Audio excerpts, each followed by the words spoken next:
Hai, kenyang senang, perut kenyang, hati pun senang. Yeay. Balik lagi dengan video aku masak masakan sederhana dengan cetek geni. Banyak sekali ya olahan tempe yang enak banget. Contohnya tempe itu bisa diapa-apain dan menurutku enak. Dan juga sehat kan. Ini mau aku bikin sambal pindang campur tempe. Namanya sih kalau kita blender kayaknya jadi pindang balado ya, tapi karena ini aku ulek jadinya namanya sambal aja. Semua bahan pindang sama tempe kita goreng dulu, habis itu kita goreng juga bumbu-bumbunya, karena biar nanti kalau kita ngulek itu gampang, kalau ngulek pas mentah itu agak-agak susah. Kita cari yang gampang ya say, soalnya ini tuh puasa, ingat. Apalagi cedek geni, wow rasanya menyenangkan. Setelah bumbunya kita ulek, lalu kita gongso si sambal alias kita dahulukan dia sampai dia itu tanak, karena tadi kan gorengnya cuma sebentar ya. Kira-kira kalau minyaknya udah panas, kita masukkan ini bumbunya. Sambil gongso si bumbu ini, aromanya bikin bersin-bersin. Nah, udah tinggal aduk-aduk, kasih seasoning, udah dia mateng. Sesimpel itu loh kreasi masakan dari tempe.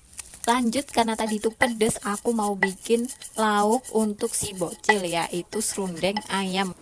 Bumbunya cuma pakai bawang putih, ketumbar, garam, sama mirin dan kelapa muda. Ini aku parut. Jujur sebenarnya aku nggak suka banget marut, alias sering aku blender. Kalau nggak aku blender ya langsung aku minta yang udah serutan, udah parutan gitu loh maksud aku.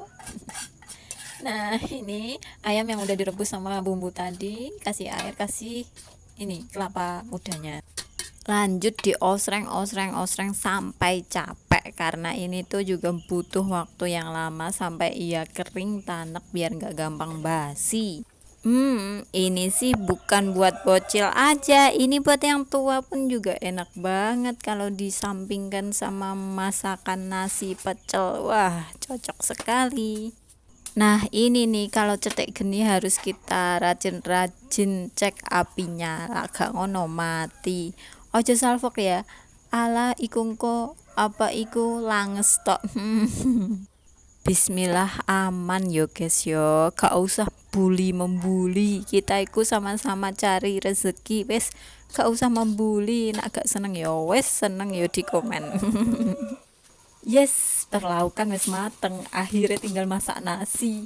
Waduh, masak nasi kukil gampang. Sat-sat gak tak kukusi dhisik langsung gini tok, nanti yo jadi nasi enak. Karena eman-eman yo, apine sik banyak, sik gede. Apa itu kayu bakar sik banyak. Kualek ngomongku, dan ini jadinya serundeng ayam plus pindang tempe disambel.